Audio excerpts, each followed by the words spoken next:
মোক তুমি এই নিকাৰযুক্ত জগতৰ পৰা মোক তুমি পৰিত্ৰাণ দিয়া।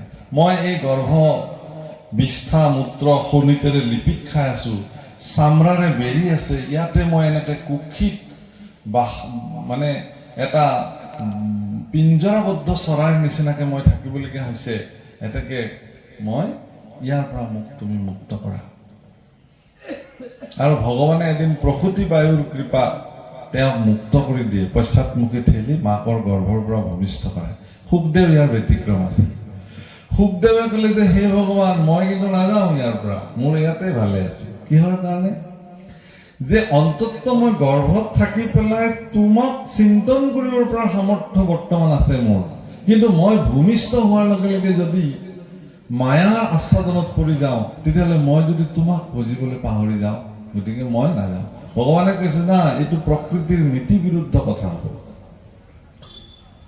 নীতি বিৰুদ্ধ কথা হ'ব। শাস্ত্ৰত উল্লেখ কৰা মতে, প্ৰায় বিভিন্ন পুৰাণ আদি শাস্ত্ৰত উল্লেখ কৰা মতে প্ৰায় 12 বছৰ কাল মাতৃৰ গৰ্ভতে তেওঁ নিজস্ব শক্তিৰে ভগৱানৰ লগত কথা পাতি তেওঁ সোমাই বহি থাকিলে। শেষত ভগৱানে তেওঁৰ লগত কথা পাতিলে যে শুনা, তুমি যদি মায়াৰ আচ্ছাদনক ইমানে ভয় কৰিছা, তেতিয়াহ'লে তুমি যিখিনি সময়ত ভূমিষ্ঠ হ'বা, সেইখিনি সময়ত মই মায়াক মোৰ নিয়ন্ত্ৰণত ৰাখিম, পৃথিৱী মায়া শূন্য হৈ যাব। আৰু সেয়ে কাম হ'ল। সুখদেৱ ভূমিষ্ঠ হোৱা সময়ত মায়া পৃথিৱীত নাছিল। সেই মুহূৰ্তটো সুখদেৱ নিৰ্মায়া হৈ জন্ম হ'ল, মায়াহীন হৈ জন্ম হ'ল। তেওঁৰ শৰীৰত মায়াৰ কোনো ধৰণৰ প্ৰভাৱ নাথাকে। সেইকাৰণে তেওঁ নিৰ্গুণবাদী পুৰুষ মহামুনি সুখদেৱ, তেওঁ কি হ'ল, মায়াৰ তিলমানো শৰীৰত প্ৰভাৱ নেপেলাকে তেওঁৰ শৰীৰ সম্পূৰ্ণ ভাগৱতময় শৰীৰ হিচাপে জগতত আহিলে। সুখদেৱৰ চৰিত্ৰ ভাগৱতত বৰ্ণন কৰিছে। সুখদেৱৰ শ্ৰী সাক্ষাৎ ভগৱান কৃষ্ণ। পাৰ্থক্য মাত্ৰ কি? ভগৱান কৃষ্ণই এপদ এপদকে বিভিন্ন অলংকাৰ শৰীৰত পৰিধান কৰিছে, সুখদেৱে একো পিন্ধা নাই। বিনে অংগ ভূষণ পেশী সুশোভন। মহাপুৰুষে গুৰুজনাৰ চৰিত্ৰ যিধৰণে লিখিছে, ভাগৱততো লিখিছে, শৰীৰত এপদো অলংকাৰ নাই, এপদো বস্ত্ৰ নাই, সম্পূৰ্ণ বিবসন দিগম্বৰ মহামুনি সুখদেৱ। দেখিবলৈ এনেকুৱা কান্তি, এনেকুৱা জ্যোতি। যেতিয়া পৰীক্ষিতৰ ওচৰলৈকে সুখদেৱ আহিছিলে, তেতিয়া তেওঁক পগলা বুলি সৰু সৰু ল'ৰা ছোৱালীবিলাকে শিল দলিয়াই দলিয়াই গাত আহি আছিল চাৰিওফালে। গাই দুহনৰ সময় যিমান, সিমান সময়হে সুখদেৱ এটা স্থানত থাকে, তাৰপিছত তাতকে বেছি সময় নাথাকে। আৰু গাঁৱৰ যিবিলাক পত্নী, গাঁৱৰ যিবিলাক তিৰোতা আছিল, মহিলা আছিল, তেওঁলোকে সুখদেৱৰ শ্ৰী চেহেৰা দেখি তেওঁৰ প্ৰতি আকৃষ্ট হৈ পিছে পিছে কোননো ইমান দিব্য পুৰুষ আহি আছিল পিছে পিছে। কিন্তু যেতিয়া ব্ৰহ্ম সমাজত আহি পেলাই সুখদেৱ উপস্থিত হ'ল, তাত বহি থকা শৌনক প্ৰমুখে ব্ৰহ্মজ্ঞ ঋষিসকলে সুকক দেখাৰ লগে লগে তাত সকলো থিয় হৈ দিলে, উচ্চস্বৰে হৰিধ্বনি কৰিবলৈ ধৰিলে, ভেৰী শংখ দবা আদি বাজিব ধৰিলে। মানে এক বিশেষ মংগল ধ্বনি আৰম্ভ হৈ গ'ল, আৰু প্ৰত্যেকে তেওঁক দেখাৰ লগে লগে দণ্ডৱত প্ৰণিপাত কৰিবলৈ আৰম্ভ কৰিলে। আৰু তেতিয়া শিশুবিলাকে ভাবিলে যে এইজন সাধাৰণ পুৰুষ নহয়, মাতৃবিলাকে ভাবিলে যে এইজন সাধাৰণ পুৰুষ নহয়। তাতকে ডাঙৰ কথা মহাৰাজ পৰীক্ষিতে দেখিলে যে এইজন সাধাৰণ পুৰুষ নহয়। সেইকাৰণে মহাৰাজ পৰীক্ষিতে গৈ সুখদেৱৰ দুখানি অভয় চৰণত দণ্ডৱত প্ৰণিপাত কৰি আনি আসনে বসনে বহাই পেলাই তেওঁৰ জীৱন কেনেকে মুক্ত হ'ব এই সম্পৰ্কে প্ৰশ্ন কৰিলে। মূৰ্যমা আনস্য কিম কাৰ্য আহিলে। এতিয়া দশম স্কন্ধ কি বুলি কৈছে মহাপুৰুষে সংক্ষেপ্তে কৈছে গুণমালা, শুনিও দশম আতি নিৰূপম। অত্যন্ত নিৰূপম অধ্যায়, অত্যন্ত সুললিত, অত্যন্ত সুন্দৰ, ভগৱানৰ গুণ লীলাৰে পৰিপূৰ্ণ এটি অধ্যায় দশম স্কন্ধ, অত্যন্ত নিৰূপম। ভগৱান কিয় পৃথিৱীত আহিছিল এই সম্পৰ্কে বিস্তৃত তথ্য দশম স্কন্ধত বৰ্ণিত হৈছে। সেই প্ৰভুসকল, পৰম সৌভাগ্য মৰ্মে আপোনালোকৰ সন্মুখত আজি দশমৰ পৰা ভাগৱতৰ অধ্যায় আৰম্ভ হৈছে। আৰু ইয়াত মংগলাচৰণ পদ কৰিছে, জয় নমো যাদৱ মাধৱ জনাৰ্দন, জয় ঋষিকেশ সখী সদা শিৱ সনাতন। জয় নমো যাদৱ মাধৱ জনাৰ্দন, যাদৱ মাধৱ জনাৰ্দন। জনাৰ্দন শব্দৰ অৰ্থ জনা মানে মায়া, মৰ্দন মানে মায়াক যিজনে মৰ্দন কৰিব পাৰে, মায়াক যিজনে নিজৰ অধীন কৰি ৰাখিব পাৰে। পৃথিৱীত দ্বিতীয় সত্তা জন্ম হোৱা নাই যিজনে মায়াক নিজৰ অধীন কৰি ৰাখিব পাৰে। ব্ৰহ্মায়াদি কৰি জীৱ যত, অ ৰাম ৰাম ৰাম ৰাম ৰাম, মায়া সজ্জা মাজে আছয়, ঘুমতে যায়। ব্ৰহ্মাদি কৰি, ব্ৰহ্মাৰ পৰা হিচাপ হৈছে একদম তৃণ তৰু লতা গুল্ম এমিবা বেক্টেৰিয়ালৈকে, একোষী জীৱলৈকে, যাক চকুৰে মনিব নোৱাৰে সেই জীৱটোলৈকে হিচাপ হৈছে। চব মায়া সজ্জাত টোপনি মাৰি আছে, কোনো সাৰি যাব পৰা নাই।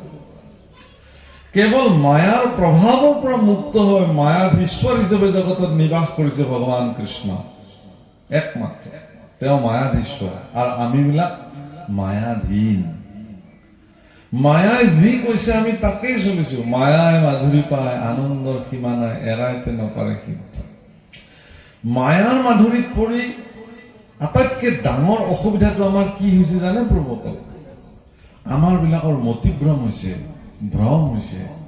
আমি বিলাকে অবস্তুটোকে বস্তু দেখিছো আৰু বস্তুটোকে অবস্তু দেখিছো, আৰু মায়াৰ চূড়ান্ত প্ৰভাৱ এইটো।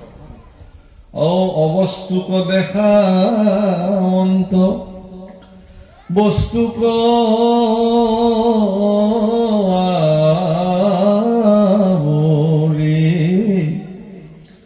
এহিটো মোহৰ মায়া জানানি কৰি। অবস্তুক দেখা, যিটো অবস্তু তাকে বস্তু বুলি দেখুৱাইছে, আৰু যিটো বস্তু এইটো অবস্তু। এই শৰীৰটো অবস্তু, তাকে বস্তু বুলি দেখুৱাই আছে। শৰীৰ যেন শৰীৰে সৰ্বস্ব। আকৌ যিটো পৰম সত্তা ভিতৰত বস্তু বিদ্যমান হৈ আছে আত্মাস্বৰূপে, সেই বস্তুটোক কি বুলি দেখুৱাইছে? যেন তাৰ অস্তিত্বই নাই। কোন আত্মা চিনিয়ে নাপাওঁ। কি প্ৰয়োজন আছে? প্ৰভুসকল মনত ৰাখিব, আত্মৱৎ দৃষ্টি জগতৰ শ্ৰেষ্ঠ দৃষ্টি। সমস্ত ভূততে বিষ্ণু বুদ্ধি নোহে যাৱে, কায় বাক্য মনে অভ্যাসিব আহি ভাৱে। যেতিয়ালৈকে সমস্ত ভূততে বিষ্ণু বুদ্ধি জ্ঞান কৰিব নোৱাৰে, তেতিয়ালৈকে আপুনি এই অভ্যাসটোকে কৰিব লাগিব।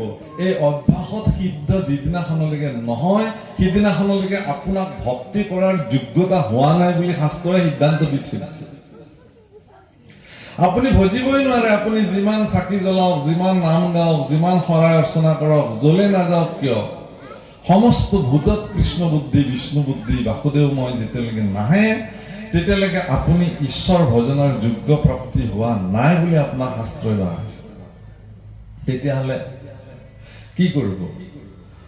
তেতিয়াহ'লে আপুনি সেই ৰাস্তা অনুকৰণ কৰিব লাগিব যাৰ দ্বাৰা কৃষ্ণ ভক্তিত গদগদ হৈ আপুনি সকলোতে কৃষ্ণময় দেখিব। ৰাসলীলা কৈ থাকোতে শ্ৰীৰামতাক ক'লে মহাপুৰুষে, যোৱা কলপাত কাটি লৈ আহা, অন্ন ল'ব লাগে। এতিয়া কলপাত কাটিবলৈ যোৱা শ্ৰীৰামতাই কাঁচিখন হাতত লৈ কলপুলিকেইডালৰ সন্মুখত বহি থাকিল। নাহে নাহে। কেতিয়াবা পঠিয়ালে কলপাত কাটিবলৈ, মানুহ কলপাতো নাই, মানুহো নাই, কি হ'ল? মহাপুৰুষে মাধৱ পুৰুষসকলে বোলে, যোৱাচোন খবৰ লাগে, কৰবাত গৈ পিছল খাই পৰি চৰি থকা নাইতো। বৰাৰ পৰা মাধৱ পুৰুষে তৎক্ষণাত গৈ দেখে যে বিভোৰ হৈ আছে, আটা সম্বিত নাই। হাতত গাত চুই দিছে, তেতিয়া চক খাই উঠিছে। বৰাৰ পৰা, তোমাকতো কৃপালু গুৰু কলপাত নিবলৈ পঠিয়াইছিলে। এৰা, মই পাহৰি থাকিলো। কিয়? বোলে চোৱাচোন কি সুন্দৰকে কৃষ্ণ লীলা কৰি আছে, গোপীবিলাকে নাচি আছে। মানে কলৰ পাতবিলাক বতাহতে এনেকে হালি জালি আছে, সেইবিলাকক তেওঁ গোপী দেখিছে, আৰু তাৰ মাজতে হেনো কোনোবাখন কলপাতত কৃষ্ণ দেখিছে। তেওঁ মানে কলজোপাতে সমস্ত ৰাসলীলা দৰ্শন কৰি আছে। এতিয়া আপুনি ভাবকচোন, কেনেকুৱা উত্তম ভাৱনা। তাৰমানে কৃষ্ণময় ভাৱনাময় জগতখনত যেতিয়া ব্যক্তি এগৰাকী বিলীন হৈ যায়, তেতিয়া তেওঁৰ দৃষ্টিত কলুষতা কিঞ্চিত মানুহ নাথাকে। কাৰোবাক বেয়া পাব পৰাৰ ক্ষমতা, কাৰোবাক সমালোচনা কৰিব পৰাৰ ক্ষমতা, কাৰোবাক নস্যাৎ কৰিব পৰা শক্তি তেওঁৰ জীৱনত কেতিয়াও নাথাকে। যদি কাৰোবাৰ মনত অমুক বেয়া, অমুকে এইটো বেয়া কাম কৰিছে, এনেকুৱা পাখণ্ড বুদ্ধি যদি কাৰোবাৰ মনত যদি চলি আছে, তেতিয়াহ'লে তেওঁ কৃষ্ণ ভক্তিৰ এটা বিন্দু মাত্ৰ তেওঁৰ জীৱনত সংঘটিত হোৱা নাই। মনত ৰাখিব এই কথাটো। হাতী যায় ৰাজআলিৰ মাজে, কুকুৰে ভোকে পাছে। হস্তীয়ে যেতিয়া ৰাজআলিৰ মাজেৰে যায়, হাজাৰ হাজাৰ কুকুৰে ভোকে। এটা কুকুৰে ভোকা আৰম্ভ কৰাৰ লগে লগে বাকী কুকুৰকেইটাও আহি সাজু হৈ গ'ল, তেওঁলোকেও ভুকিলে। কেইটামানে গমেই নাপালে কিয় বা ভুকিলো আমি, হাতীটো গৈ থাকিল। তেতিয়া সেই বাকীকেইটা কুকুৰে এইকেইটা সোধে, আচ্ছা আমি কিয় ভুকি আছো? বোলে সেইটো দেখা নাই। দেখিছো। কি হ'ল তাতে? সি আহিছে ৰাস্তাই ৰাস্তাই, আমি কিয় ভুকিছো? কেইজনমান কুকুৰে আকৌ সেইটোও কৈছে বোলে। তেতিয়া বাকীকেইটা কুকুৰে উত্তৰ দিছে, বোলে আমি ইয়াতে দিনে ৰাতিয়ে পৰি থাকো, আমাকতো কোনেও নমস্কাৰ নিদিয়ে, ই আহিলে মানুহে তাক কিয় নমস্কাৰ দিয়ে, সেইকাৰণে ভুকিছো। সেইটোৱে খং। ইয়াক কিয় ভুকি মানুহে নমস্কাৰ কৰিছে? আমিতো দিনে ৰাতি ইয়াতে পৰিয়ে থাকো ৰাস্তাই ঘাটে, আমাক দেখিলেতো কোনে নমস্কাৰ নিদিয়ে। সেইটো খঙতে ভুকিছে বোলে। সেইটো এগৰাকী ভাৰতবৰ্ষৰ বিখ্যাত কমেডিয়ান ৰাজু শ্ৰীবাস্তৱে তেওঁৰ কমেডি শ্ব'ত এইটো কথা কৈ লক্ষ লক্ষ মানুহৰ হৃদয় জয় কৰিছে। একদম বাস্তৱ সত্য। আপুনি সৎকৰ্ম কৰি যাওক, আপোনাৰ পিছত এচাম ভুকিবলৈ আৰম্ভ কৰি দিব। সেই বুলি আপুনি গুৰুত্ব দিব নেকি? দিয়াৰ দৰকাৰ নাই। আপোনাৰ কাম আপুনি কৰি যাওক। সত্যনিষ্ঠতাত থাকি ভগৱানৰ সেৱাত নিস্বাৰ্থভাৱে কাম কৰক। ভুকি একো কৰিব নোৱাৰে, নিশ্চিত থাকক। ঈশ্বৰ সহায় থাকিব। হে বাপসকল, আইসকল, ভাগৱতত এই কথা বৰ্ণন কৰিছে, জনাৰ্দন মায়াক যিজনে দমন কৰিব পাৰে, সেই মায়াধীশ্বৰ প্ৰভু ভগৱানৰ ওচৰত সমৰ্পণ হ'ব লাগে। জয় ঋষিকেশ সদাশিৱ সনাতন, তুমি ঋষিকেশ, ঋষিক ঈশ, ঋষিক মানে ইন্দ্ৰিয়, ইন্দ্ৰিয়ৰ অধিপতি। তুমি সদাশিৱ, সদাশিৱ মানে যিজন সমস্ত জীৱতেই বিদ্যমান হৈ থাকে, সেইকাৰণে তেওঁ সদাশিৱ বোলে। সনাতন, সনাতন শব্দৰ অৰ্থ হ'ল ঈশঃ। ঈশঃ মানে আছিল, আছে আৰু থাকিব। যিজন আছিল, আজিও আছে, অনাগত কাললৈ যিজন থাকিব, তেওঁক সনাতন বোলে। সেইগৰাকী প্ৰণত তাৰণ নাৰায়ণ নিৰাকাৰ। প্ৰণত তাৰণ মানে আতুৰ সকলক তাৰণ কৰোতা। আতুৰ ভৈলভ হৰি বিষয় বিকলে কৰি উদ্ধাৰ মুখৰ চৰণ কমলে, হে কৃষ্ণ কৃষ্ণ নাথ কৰা পৰিত্ৰাণ, তনু নাও বুঢ়িয়াকে নাহিকে জ্ঞান। এই ধৰণে যিবিলাকে প্ৰপন্ন হৈ ভগৱানৰ ওচৰত আশ্ৰিত হয়, সেইসকলক তেওঁ তাৰণ কৰে। সেইকাৰণে ঈশ্বৰ কৃষ্ণক কৌটি কৌটি নমস্কাৰ। কাৰণ এই কৰ্ম কেৱল কৃষ্ণহে সম্পাদিত কৰিব পাৰে, বেলেগে নোৱাৰে। নমো নমো ভগৱন্ত ভকতৰ নিধি, হৰিক স্মৰণে আৰম্ভৰ হৌক সিদ্ধি। ঈশ্বৰক স্মৰণেৰে আৰম্ভৰ সিদ্ধি হওক বুলি কৈছে। সেই প্ৰভুসকল, ঈশ্বৰ কৃষ্ণক স্মৰণ কৰিলে সকলো কাৰ্য সিদ্ধি হয়। মহাভাগৱত কথা দশম স্কন্ধৰ বীৰশিলা পদ কৃষ্ণ কিংকৰ শংকৰ, এই মহাভাগৱত কথা মহাপুৰুষে ঈশ্বৰ কৃষ্ণৰ দাস হৈ ইয়াক সংস্কৃতৰ পৰা আমাৰ ভাষালৈকে আনিছে। মহাপুৰুষে কৈছে কি বুলি, বোলো কৰজোৰে শুনা সবে সভাসদ, মূঢ় হৈয়া কৰো মহাভাগৱত পদ, আমাৰ পদত কেহু নধৰিবা দুখ, কৃষ্ণ কথা শুনি কৰা চিত্তক সন্তোষ। আমাৰ কথাত কোনেও যেন দুখ নধৰে, কেৱল কৃষ্ণ কথা বুলি যেন সন্তুষ্টি হয়। প্ৰভুসকল, কৃষ্ণ কথা গোৱাসকলক কেতিয়াও দুখ ধৰিব নালাগে, কৃষ্ণ কথা বুলি সন্তুষ্টি বোলে। তেওঁ যদি ভুল কথাও কৈছে, আপুনি শুনক, একো নাই। তেওঁ কৈছে, আপুনি শুনি যাওক। গতিকে কৃষ্ণ কথা শুনি চিত্তক সন্তুষ্টি কৰিব লাগে। চিত্তক সন্তুষ্টি কৰাটোৱে জগতৰ আটাইতকৈ ডাঙৰ কাম। চিত্তক সন্তুষ্টি কৰিব নোৱাৰিলে আপুনি জীৱনত সফল হ'ব নোৱাৰে। শতকৌটি জনমৰ মহাপাপচয়, যিটো মনুষ্যৰ নিৰন্তৰে ভৈলাস হয়, সিজনে কৃষ্ণ কথা শুনিবাক পাৰে, পাপীৰ কাণতো পাপে খুচিয়ে নতাৰে। শতকৌটি জন্মৰ মহাপাপ যিজনে যাৰ নিশেষ হৈ গ'ল, তেওঁহে কৃষ্ণ কথা শুনিব পাৰে। আৰু পাপীসকলৰ কাৰণে ই বেজিয়ে হানা দিব, যে এইবিলাকনো কি কৈ আছে, কিয় আমি শুনিবলৈ যাওঁ, কি দৰকাৰ আছে। কিন্তু আপোনালোকৰ জীৱনত পৰম সৌভাগ্য, শতকোটি জন্মৰ মহাপুণ্যৰ ফলত আজি আপোনালোকে আহি ইয়াতে কৃষ্ণ কথা শুনিছে। এনেকুৱা ব্যক্তিও ইয়াত পাব যাক নিমন্ত্ৰণ কৰা নাই, তেওঁ আহি ইয়াত কৃষ্ণ কথা শুনিব। আৰু এনেকুৱা ব্যক্তিও পাব যে যাক নিমন্ত্ৰণ কৰিবলৈ গ'লেও তেওঁ ক'ব মই নাযাওঁ। পাৰ্থক্য ইমানেই। আর হেন জানি সাবধানে শুনা হবে নরে, নাহি ধর্ম কৃষ্ণ কথা শ্রবণত পড়ে, তপ জপ যজ্ঞ মহাদান তীর্থস্থান কৌটিভাগ নহয় কৃষ্ণ কথাৰ সমান। এই যে কৃষ্ণ কথা শ্ৰৱণ কৰিছে, ই কৌটিভাগো কৃষ্ণ কথাৰ সমান হ'ব, মানে কৃষ্ণ কথাৰ সমান অন্যান্য কোনো ব্যৱস্থা হ'ব নোৱাৰে। পৰীক্ষিত নৃপে পাছে পুচন্ত সুখত, চন্দ্ৰ সূৰ্য বংশৰ কহিলা কথা যত। পৰীক্ষিতে কৈছে যে চন্দ্ৰ সূৰ্য বংশৰ কথা মই শুনিলো, এতিয়া কৃষ্ণ পুৰুষে কেনেকে অৱতাৰ ধাৰণ কৰি পৃথিৱীত দৈৱকী নন্দন হৈ আহি কি কি কৰ্ম সাধন কৰিলে সেই সম্পৰ্কে মোৰ জানিবলৈ মন গৈছে। তাতকে ডাঙৰ কথা কৈছে পৰীক্ষিতে, দুৰ্ঘৰ সাগৰ কৌৰৱৰ সেনা বল, দ্ৰোণ ভীষ্ম কৰ্ণ তাতে কুম্ভীৰ মগৰ, মোৰ পিতামহ কৃষ্ণ নৌকা পায়, লীলাই তৰিলা তাক গোখজ পৰাই। এটা গৰুৰ খোজত সৃষ্টি হোৱা পানী যেনেকে মানুহে ডাং মাৰি পাৰ হৈ যায়, মহাসমুদ্ৰ এখন মোৰ পিতৃ পিতামহসকলে পাৰ হৈ গৈছিলে। কেনেকে? এইকাৰণে যে কৃষ্ণৰ কৃপা, মই আগতে আৰম্ভণিতে এটা কথা কৈছিলো যে কৃষ্ণৰ চৰণ ছত্ৰ ছায়াৰ যাৰ জীৱনত প্ৰাপ্তি হৈ থাকে তেওঁলোকৰ কাৰণে অসুবিধা একো নাই। গতিকে লীলাই তৰিলা তাকো গোখজ পৰাই, মানে অত্যন্ত লীলাই সেয়া পাৰ হৈ গুচি গ'ল। নহলে যি 18 অক্ষৌহিণী সেনাৰ ভিতৰত 11 অক্ষৌহিণী কৌৰৱৰ আছিল, 7 অক্ষৌহিণীহে মাত্ৰ পাণ্ডৱৰ আছিল। ইফালে 100 জন কৌৰৱৰ, 100 জন পাণ্ডৱৰ মাত্ৰ 5 জন। কিন্তু বিজয় কাৰ হৈছিল? সেই 5 জনৰহে হৈছিল। ধৃতৰাষ্ট্ৰই খুব আনন্দৰে সুধিছিল, ধৰ্মক্ষেত্ৰে কুৰুক্ষেত্ৰে সমবেতা যুযুৎসৱঃ, মামকাঃ পাণ্ডৱস্য কিম অকুৰ্বৎ সঞ্জয়। হে সঞ্জয়, মোৰ পুত্ৰবিলাকে কি প্ৰস্তুতি কৰিছে যুদ্ধত? তাৰমানে ধৃতৰাষ্ট্ৰৰ ভিতৰত এইটোৱেই উৎসাহ যে 100 জন মোৰ বীৰ পুত্ৰ গৈছে, সিফালে 5 জন, 11 অক্ষৌহিণী সেনা যাৰ সমকক্ষত থিয় হৈছে, তেওঁলোকৰ বিজয় নিশ্চিত। গতিকে কেনেকুৱা যুদ্ধ হ'বলৈ, যুধিষ্ঠিৰ ভয় খাইছে নেকি, ভীমে ভয় খাই আছে নেকি, এইবিলাক কথা মোক কোৱা, মই জানিবৰ মন গৈছে। কিন্তু সঞ্জয়ে কি বুলি সিদ্ধান্ত দিলে শেষত, যত্ৰ যোগেশ্বৰঃ কৃষ্ণ যত্ৰ পাৰ্থ ধনুৰ্ধৰঃ তত্ৰ শ্ৰী বিজয়ঃ।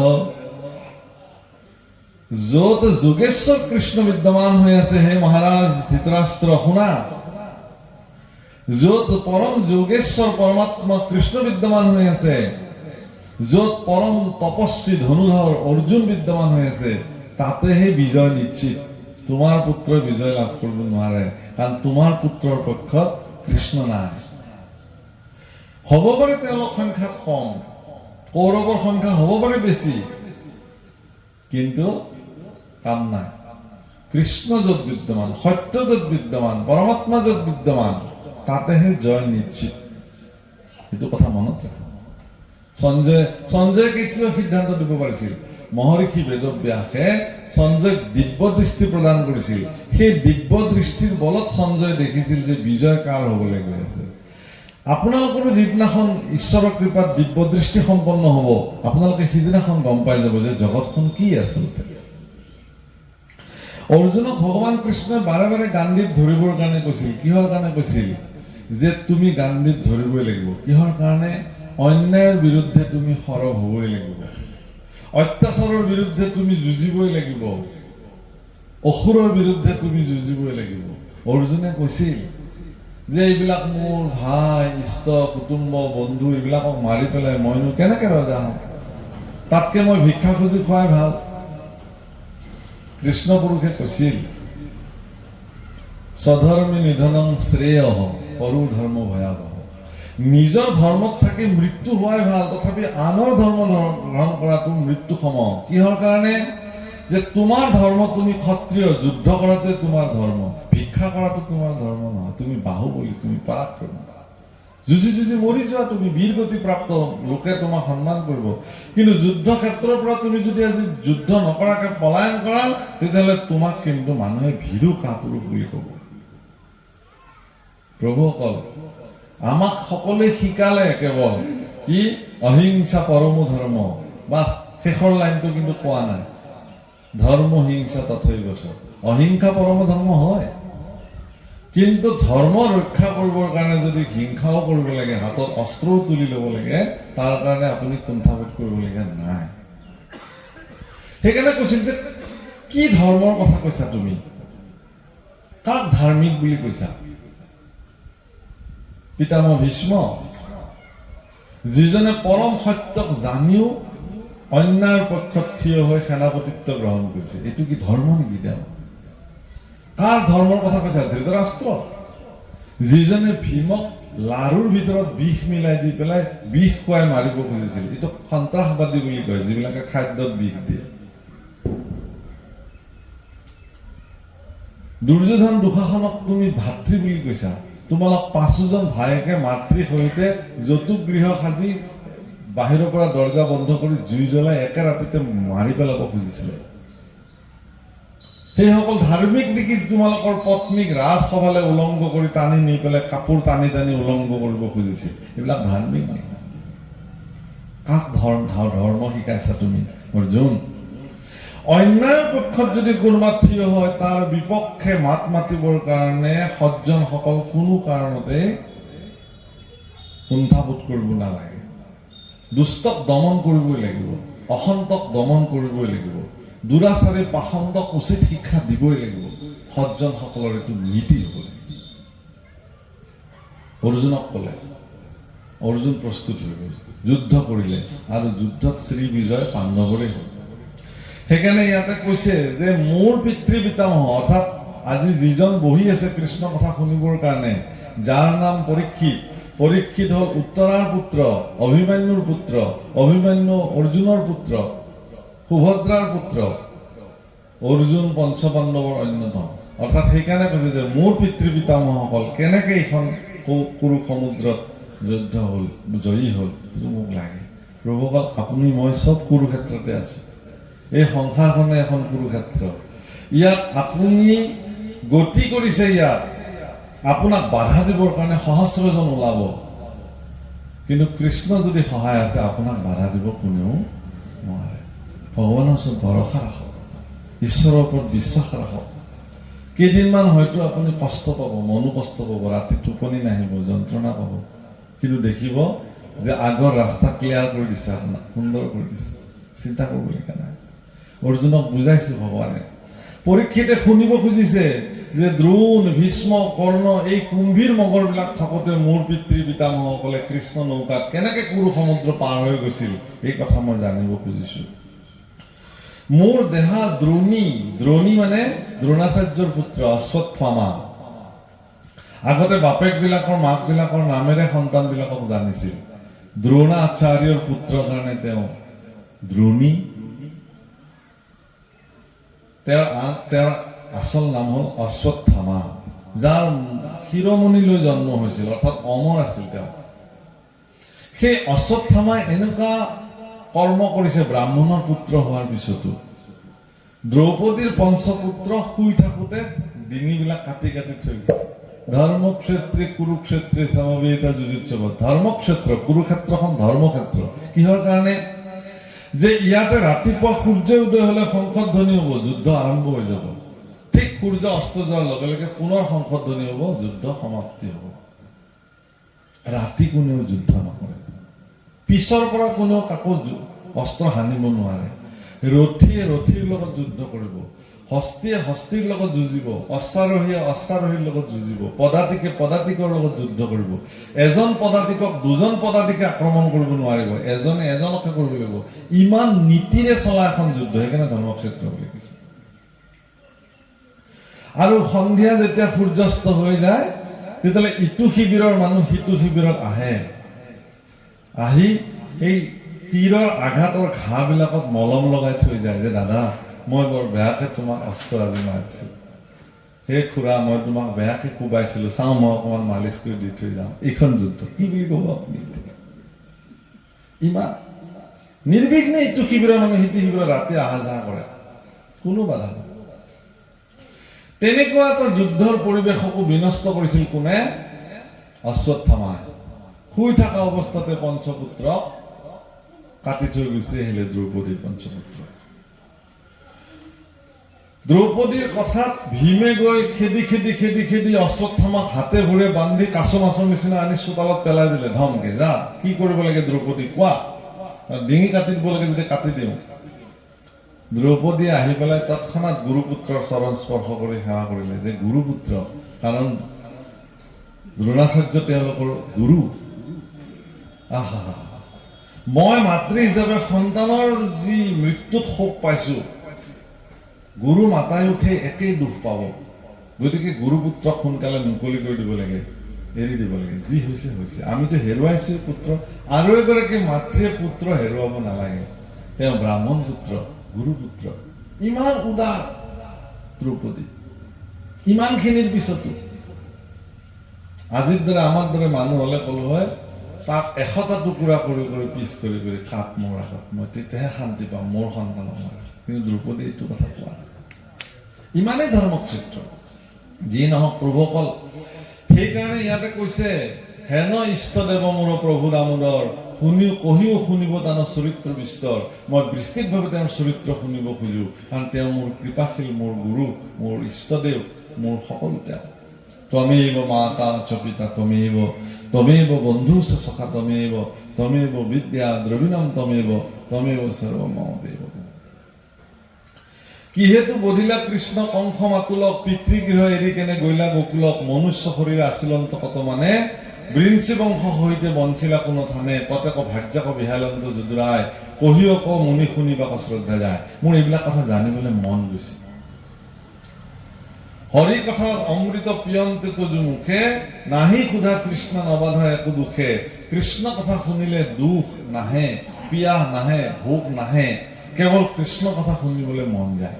পৰীক্ষিত এনেকুৱা এটা অৱস্থালৈ গুচি গ'ল, তেওঁৰ ভোক পিয়াহ একো নোহোৱা হৈ গ'ল, লাগে কেৱল কৃষ্ণ কথা, কৃষ্ণ কথা, কৃষ্ণ কথা।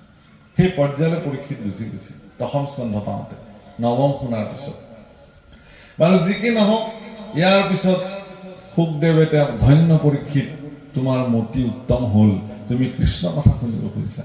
আচলতে ধন্য বুলি আপোনালোকক ক'লে ভাগৱতে, নহয় প্ৰভু? আপোনালোকৰ ভাগৱত শুনাৰ মতি জন্ম হৈছে, সেইকাৰণে আজি ইয়াত আহি বহিছে। গতিকে যিসকলে ভাগৱত শুনিবৰ কাৰণে আহি ইয়াত বহিছে, আপোনালোকক শ্ৰী ভাগৱত শাস্ত্ৰই ধন্য বুলি দিছে। ধন্য আপোনালোক, কৃষ্ণ কথা শুনিবৰ কাৰণে আপোনালোকৰ মতি হৈছে, মন মানসিকতা সৃষ্টি হৈছে। ধন্য আপোনালোক, আপোনালোকৰ জীৱন ধন্য।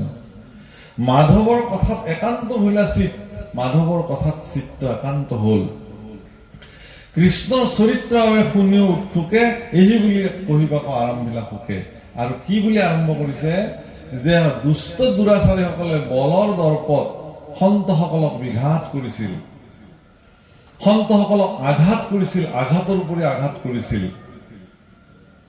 তাৰে ভাৰ বসুমতীয়ে সহিব নোৱাৰি ব্ৰহ্মাদেৱক প্ৰাৰ্থনা কৰিছিল, যে হে ব্ৰহ্মাদেৱ, তুমি মোৰ বুকুত এই যে সন্তান সন্ততিবিলাক জন্ম দিলা, এইবিলাকৰ অত্যাচাৰত মই দেখোন এতিয়া থাকিবই নোৱাৰো। প্ৰভুসকল, মাতৃ ইমান সোনকালে বিচলিত হৈ নাযায়, কিন্তু মনত ৰাখিব, সন্তান যিমান দুৰাচাৰী হলেও মাতৃ ইমান সোনকালে বিচলিত হৈ নাযায়। কিন্তু মাতৃ যিদিনাখন সন্তানৰ অপকৰ্মত বিচলিত হৈ যাব, জানিব যে সন্তানে প্ৰয়োজনতকৈ অধিক সীমা পাৰ কৰি পেলাইছে। তেতিয়া মাকে কৈ দিয়ে যে নাই আৰু, তাক মই ত্যায্য কৰিছো, মই আৰু তাক সহিব নোৱাৰো। পিতৃব্যাসৰ মানে কি, ব্ৰহ্মাৰ আগত বসুমতীয়ে স্তুতি কৰিলে যে হে ব্ৰহ্মাদেৱ, তুমি কি কৰিলা? এইবিলাক ইমান বলৰ দৰ্পত দুষ্টসকলে পৃথিৱীক অত্যাচাৰ কৰিছে, কংস আদি ৰজাবিলাকৰ অত্যাচাৰ উৎপীড়নত পৃথিৱীত যেন অৱস্থা নাইকিয়া হৈ গৈছে। তেনেকুৱা অৱস্থাত আমি এতিয়া কি কৰা উচিত? সেইকাৰণে হে প্ৰভুসকল, আইসকল, কৃষ্ণ পুৰুষে কৈছে ব্ৰহ্মাদেৱক যে মই সৃষ্টিৰ ভাৰ হৰণ কৰিবৰ কাৰণে স্বয়ং মই নিজে এইবাৰ প্ৰকট হ'মগৈ কৃষ্ণ অৱতাৰে। আৰু সেইমতে তেওঁ আহিছে। কেনেকে ভগৱান কৃষ্ণ বৈকুণ্ঠত আহি বৈকুণ্ঠৰ পৰা পৃথিৱী পালেহি এই সম্পৰ্কে বিস্তৃতভাৱে ক'ব। তেতিয়াহ'লে তাৰ ভাৰ সহিতে নপাৰি বসুন্ধৰি ব্ৰহ্মাত শৰণ লৈলা ধেনুৰ। ইয়ালৈকে হৈছিল নহয় যে ব্ৰহ্মাই ব্ৰহ্মাৰ ওচৰত গৈ ধেনু ৰূপ, ধেনু মানে গাই। প্ৰভুসকল আইসকল, একমাত্ৰ নিমাষিক প্ৰাণী গাই, সমৰ্পিত। গাইগৰাকীৰ পৰা আমি গাখীৰো খীৰাইছো। ভুলতে যদি একাশী কল আনি খাম বুলি পেলাই থৈছিলো, গাইটোৱে যদি তাৰে কল দুটা খাই দিলে, আমাৰ ইমানেই সীমা নাই সহ্যৰ, একদম লাঠি আনি পেলাই ধাপ ধূপ কোবাই দিলো।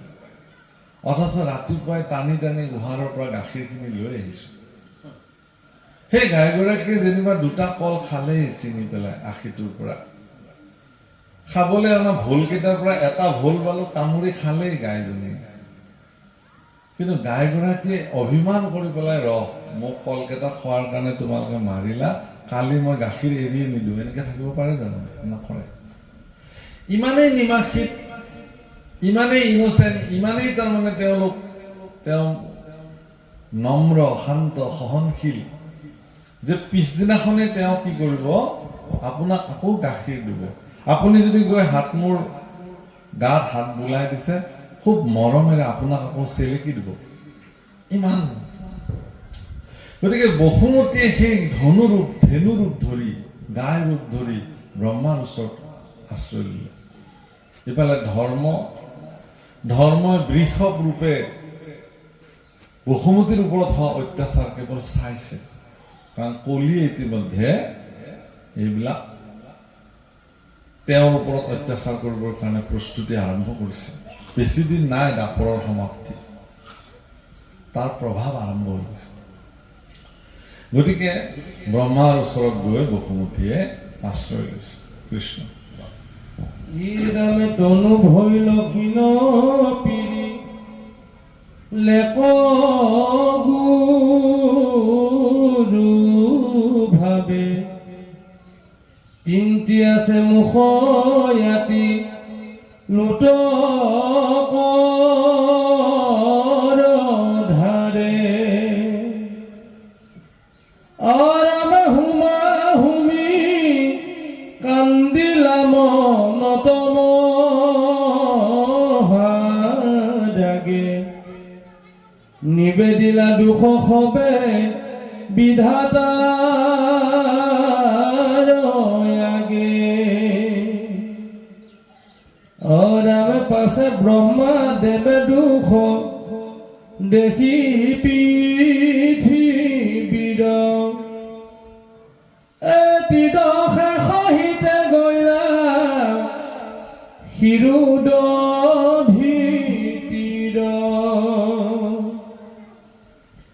লাগিলা হেমন্তে মাধৱ বকয়াৰাধিত